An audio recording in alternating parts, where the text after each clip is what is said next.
And now I'm going to introduce Doug Yoshida from the ICE out of Dublin Coalition.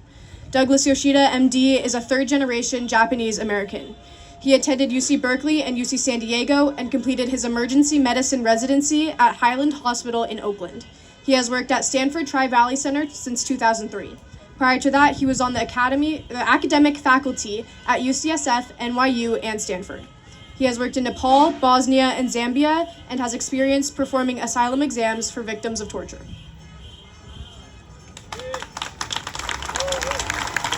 Thank you.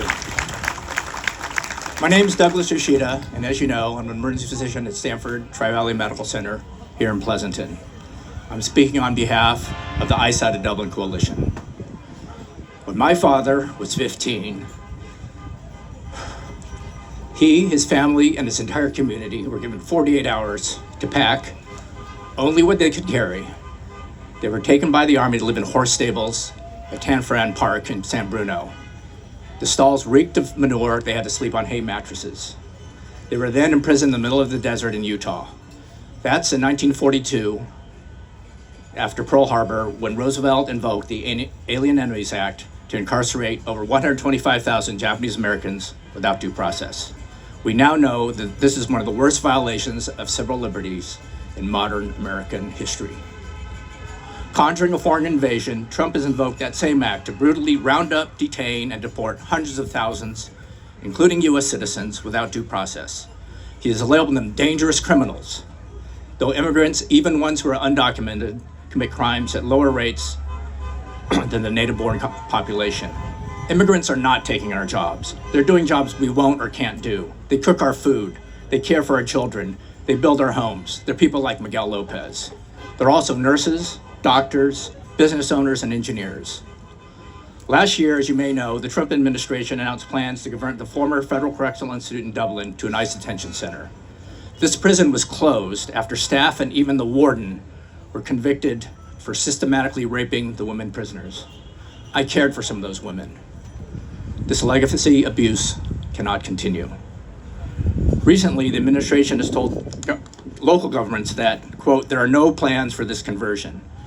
But we know that the Bureau of Prisons has transferred the property to the General Services Administration. This would be the first step in selling the property to a private contractor, such as the Geo Group or Core Civic. These companies have a long history of not only prisoner abuse, but also abysmal medical care. Their business model depends on minimizing care to maximize profit. These patients end up in their ER, either with conditions that could have been treated as an outpatient or critically ill from neglect. A localized facility will stretch our already thin hospital resources, increase your wait times, worsen overcrowding, and continue a legacy of corruption and cruelty.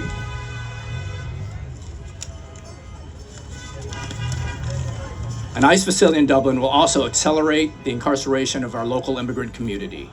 Studies have shown that when a facility is built, local residents are 2 to 16 times more likely to be arrested. This will harm our region economically, but more importantly, these are our friends, neighbors, co-workers being terrorized by our own government. About a year after my father was released from detention, the same army that imprisoned him at age 15 actually drafted him. He proved his loyalty by serving. Now, as his child, I'm demonstrating my patriotism by speaking out against history repeating itself and the systematic enabling of a dictatorship.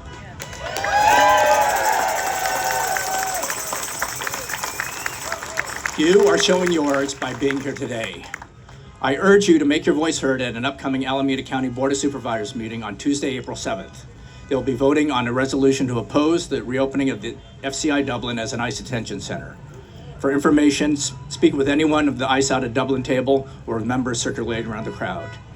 Thank you so much for showing up for immigrants, for diversity, for compassion, and for the things that truly make America great.